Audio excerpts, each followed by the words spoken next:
Mariners 9, Athletics 2. This is a massive win for this Mariners ball club who's seemingly faced all sorts of adversity that you possibly can in the month of May so far. Knock on wood. But the fact that this Mariners team has a chance to be leading the AL West by the end of this series on Wednesday says a lot about the AL West, and it also says a lot about the Mariners' floor, because the Mariners are, I mean, they've been performing somewhat close to their floor. You've got a whole lot of things not working out the way that they should. You don't have anything that's necessarily going way better than it possibly should. Maybe some things here and there. But the fact that you're still, I mean, 2 games of a series away from leading the AL West about a third of the way through the year, it says a lot about where things are at right now. So, welcome to the Dom Skeen channel, your one-stop shop for the Mariners storylines on Seattle's minds. Today, though, I'm not wearing the Mariners because I had to rock my Washington State Cougars, making the NCAA baseball tournament for the first time in 16 years. 2010, I was in 6th grade the last time they made this tournament. Sorry, 5th grade the last time that the Cougs made this tournament. I'm 27 now, so it means a lot, even though, this is a Mariners channel. I'm going to get into Wazoo baseball a little bit more tomorrow on the podcast with Don Dishes, so be there. But got to talk about this game first, because the Mariners, 12 hits over the Athletics 7, a 225 expected batting average, but 12 hits, 9 runs. And the A's, with 7 and 2 runs on just a 199 XBA, because that sums up this game pretty much perfectly. You had a golf. This was the closest thing you'll see to baseball golf that, maybe all year. But when they say he golfed one, there was a whole lot of golfing one in this game happening. Not to mention Dom Canzone, our favorite golf swinger around on the baseball diamond, comes through with a pole bomb that, was a golf shot himself. But the outfields were acting like fairways, where you just got to hit the fairway. You just got to get, see if you can drop something into the fairway. And if it just drops into the right place, right, that's what it's like when you're playing golf. You're hitting the ball up, and then you just want that, but where it drops and where it ends up landing really is what matters for you. These fairways, they were rolling quick, but you had so much wind as well that these fly balls were carrying like driver shots. It went from, it looked like you were playing the short 9 for the first couple innings, and then all of a sudden the Mariners in the 3rd inning say, oh no, we're actually at the driving range. Thank you very much. Luke Raley and Dom Canzone with the bombs. And Randy, just an insane pimp job on this homer. The bat flip, obviously. But even better than that, it was on the broadcast where Angie says, and this is a bat flip right here. And then it gives Randy like 15 to 20 seconds of standing there. The camera does, like for the replay before they go to commercials. And they don't even get to the bat flip because he takes so long to even, get down the line to first base. So pretty awesome pimp job by Randy Rosarena. Earns the cover. But looking at this actual game, get to see my camera for just a second. Looking at this game, Randy obviously 30 out of 30 ballparks, and Shea Langoliers hit one too. You also had JP hitting the 21 out of 30 ballparks. Canzone was 25 out of 30 ballparks, so a whole lot of 20 plus ballparks.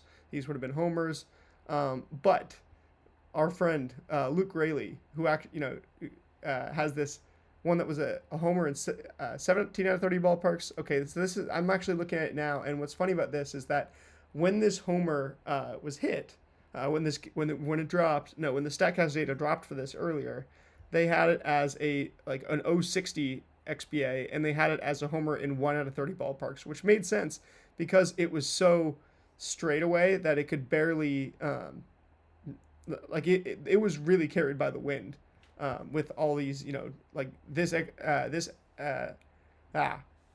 exit velocity, this distance, everything, it was just carried by the wind is the crazy thing. So an outlier there for a Luke Raley homer, which at first Statcast had it as a homer in 1 out of 30 ballparks.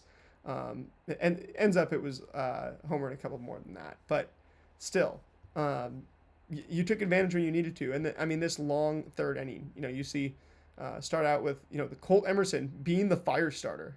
Colt didn't start the fire. Well, this time maybe he did. There's a couple different innings. His debut, where he leads off with a walk. This one he leads off with a walk.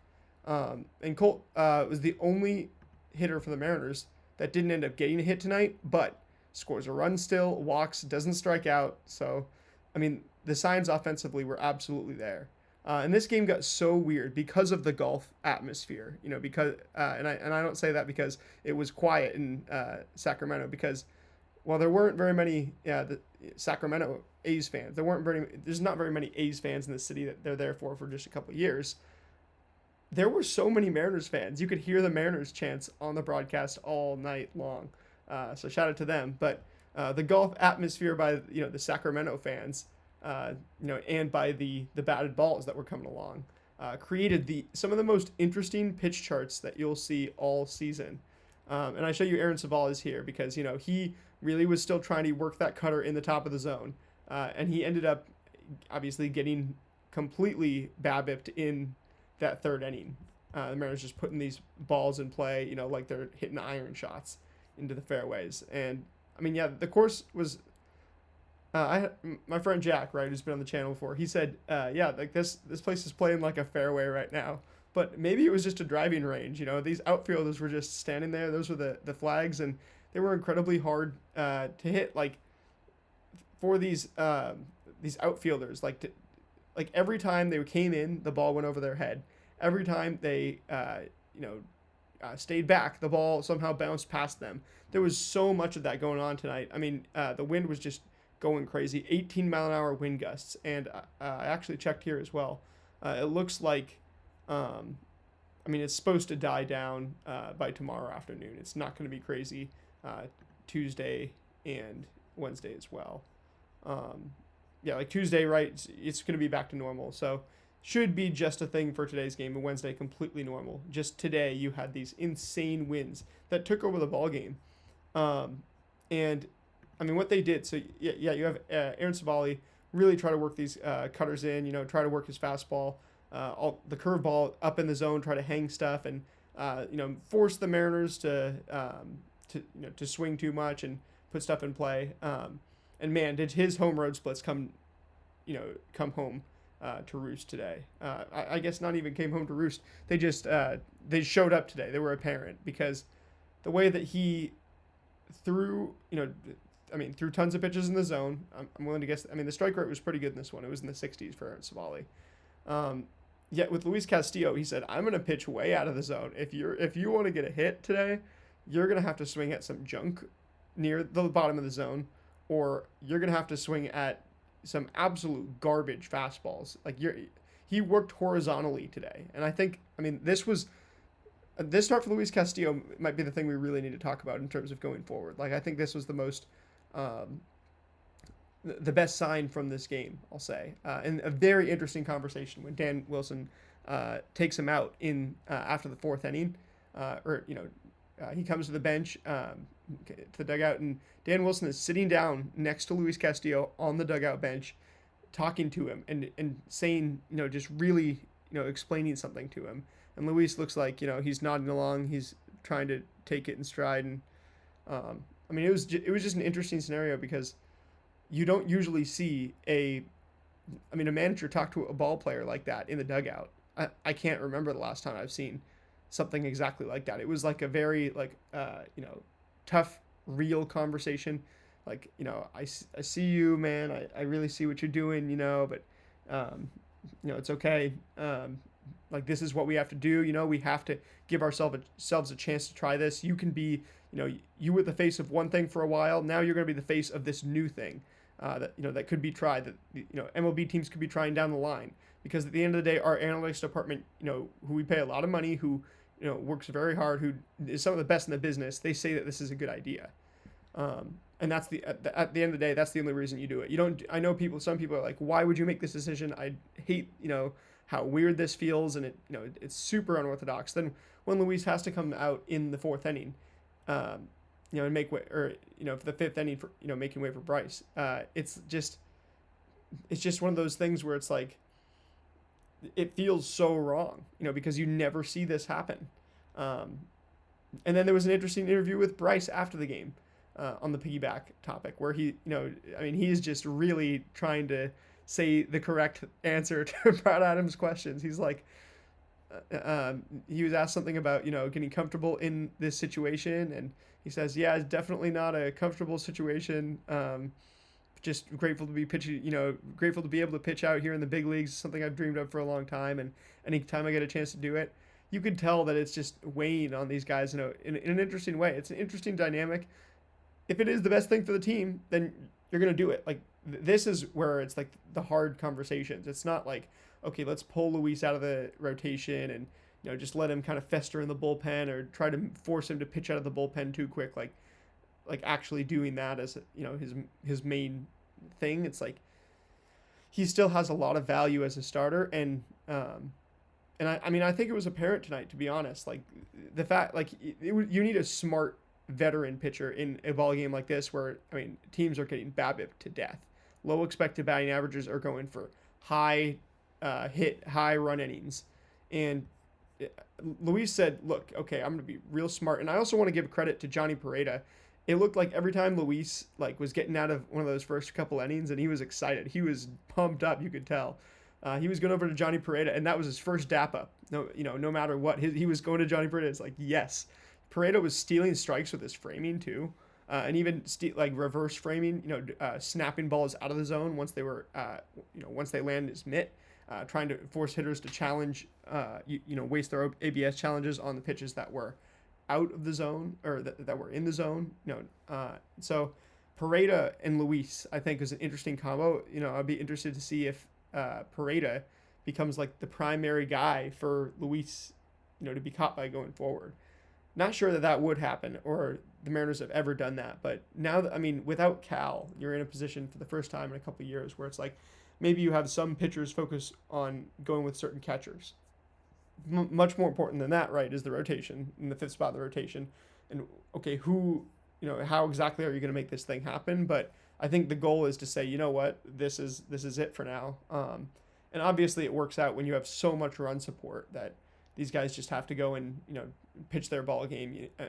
But credit to Aaron Goldsmith, he said you don't have to, you're not doing any of the leverage stuff. You're not bringing in Ferrer to face the lefty in the middle of the game and then taking him out, and you're not bringing in all these guys, based on analytics and stuff. And it becomes a little more old school. And this was an old school game in the hitting department for sure. And then Luis made it an old school one in the pitching department.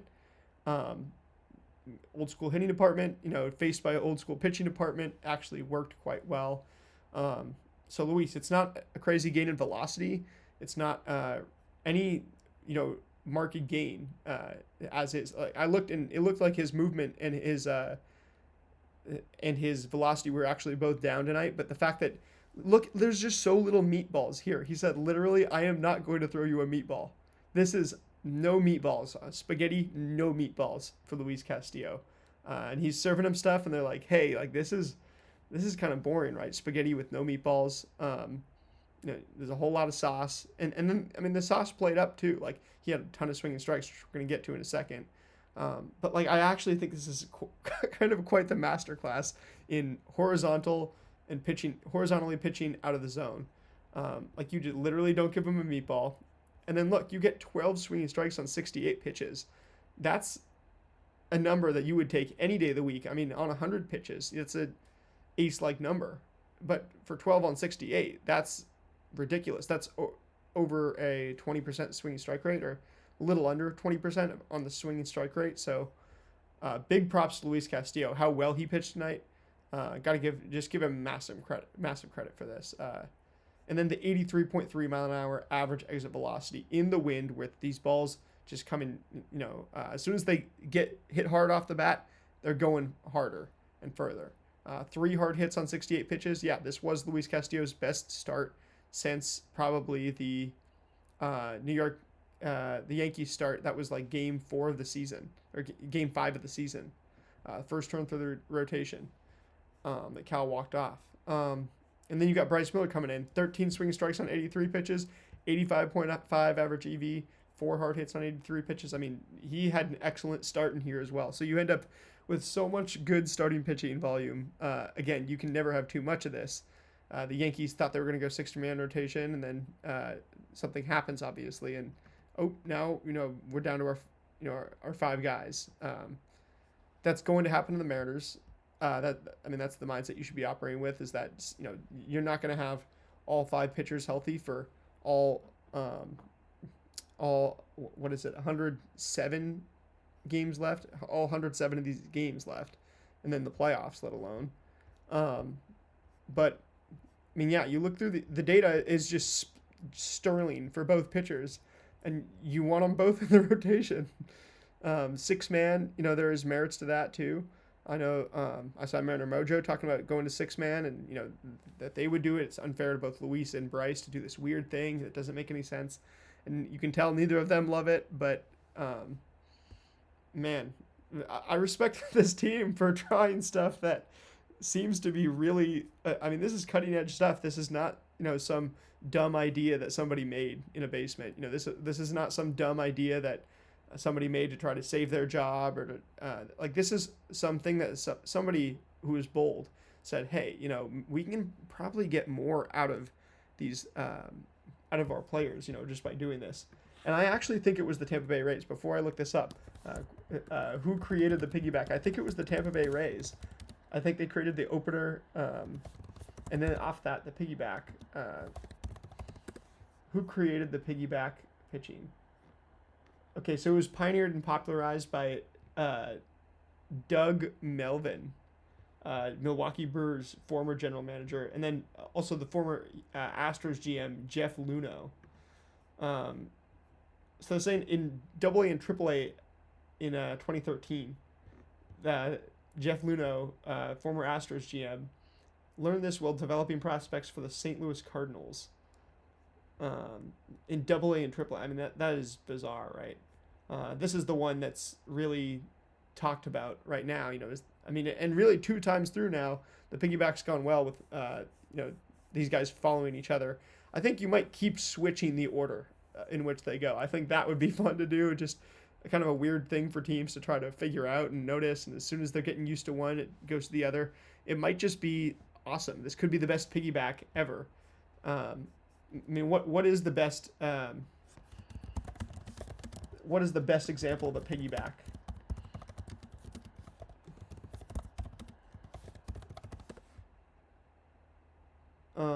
The best examples. Yeah, okay, I'm not sure. I'm not sure who the best, but let me know down in the comments below who am I forgetting? Who is the best examples? Who are the best examples of piggyback rotation spots?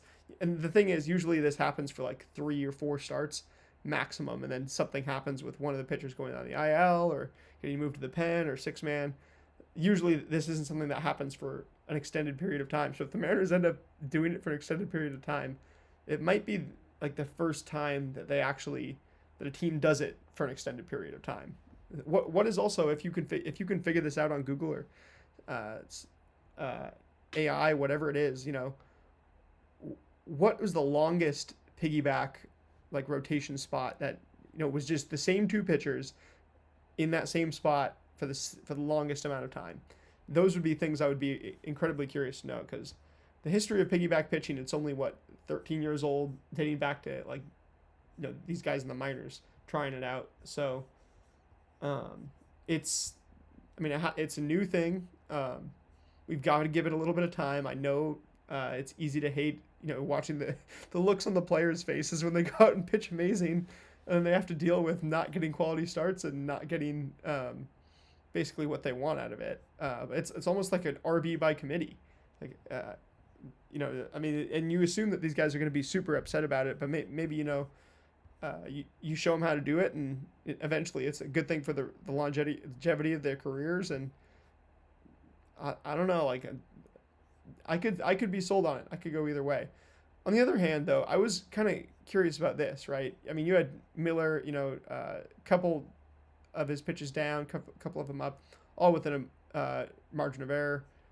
Luis Castillo, all within the margin of error for one start, But then you look at Aaron Savali, and this guy's velocity is down like crazy. So the Mariners had this great night offensively, but 3.2 mile an hour was lost on the curve, and 3 ticks lost on his four-seam fastball. He was throwing 88 tonight, guys. I mean, he was throwing 70% strikes. He was throwing 88 miles an hour four-seamers right down the middle of the plate. He was throwing, this 86 cutter, which is his best pitch, his only one that he can even feel somewhat confident in through that 44% of the time, because, man, you do not want to use an 88 mile an hour fastball. And, he had 2 of those tonight. So 2 unusable pitches. The splitter was actually up 1.2 miles an hour, but he only throws it 6 times. So some weird stuff here in the results for Aaron Savali. It's 6 swinging strikes and 73 pitches. Obviously, Aaron Savali at this point in his career, not an interesting pitcher, not somebody with a whole lot of upside. Home road splits, are crazy, where he's a lot better on the road, taking advantage of pitchers parks, and in Sacramento, not taking advantage of, nothing to take advantage of, but having a rough go with the Suter Health Park. The average EV over 90, 8 hard hits on 73 pitches. Yeah, there's not a whole lot to be interested in there. And then, the Mariners won by pretty much every available metric in this game. Is that right? Okay, the A's walked twice to the Mariners once, but both teams struck out 10 times. We're trying to put the ball in play a lot. Mariners had 10 hard hits, only gave up 7. Hits, runs, XBA, and you played the game you had to play. Only saw 140 pitches tonight, but you kept putting the ball in play consistently, and a 300 average in this game. Like, you deserve. You keep putting the ball in play. Good things are going to happen. I think you did see some of the hitting approach coming to life. The Kevin Seitzer, Bobby Magallanes, Edgar Martinez hitting approach of just stay up the middle, and then I do think the guys were staying up the middle, and when you did see those pull homers, it was decisive. It was get your pitch and don't miss. There's some good signs offensively, philosophically, not just on the statistical standpoint. Trying to see if there's anything else I missed. I think that's pretty much going to do it. Again, massive shout out to Coug Baseball.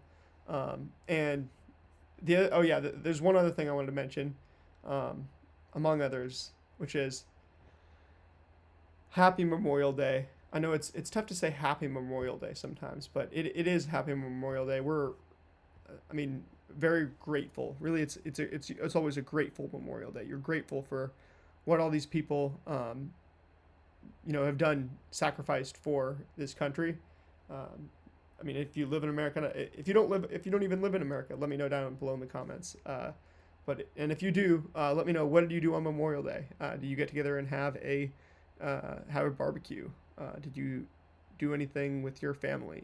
Go and spend time outside, enjoy the 3-day weekend, whatever it was. Let me know down in the comments below. Happy Memorial Day to everybody. I think one of the more underrated things is the little flower patch that they wear, the MLB on Memorial Day. So I want to give a shout out to that as well. Very, very blessed to be able to do what we do. And we're only able to do stuff like watch Mariners every night and recap it and do pregame and postgame because of what others have given, for us to even live in a society like this. So, by no means is it perfect. By no means is it ever perfect. But absolutely, just got to remember how grateful we are, especially to those who have given their lives for the most noble of causes like this. What I do, just sitting at this desk and talking about Mariners every day, pales in comparison to what these guys do, defending our country, the veterans who give their lives for our country. That's what Memorial Day is all about. People who give their lives, and thinking about people who, actually give their lives for others to be able to enjoy peace and comfort and safety. Thank you to all of you. And to everybody who's had family members who've given their lives to this. Yeah, it means a whole lot. So that's where we're gonna end it. Remember, as long as you go 1-0 every pitch, stay stoic, and give all glory to God, you can't lose. And I'm able to say that because people fight the wars that we've replaced with sports in society. And that allows us to talk about going 1-0 every pitch and staying stoic and all that stuff. But the true guys, stoic, give all glory to God, and I mean, going 1-0 like your life depends on it, that's where that stuff really comes from. So again, happy Memorial Day. I hope you all enjoyed it with your family and were able to go and honor and maybe visit the graves or however you see fit. Let that memory of those who gave their life, who died fighting for our country to protect what we believe in. My heart goes out to you. Thank you so much, and God bless you all. And go Ems.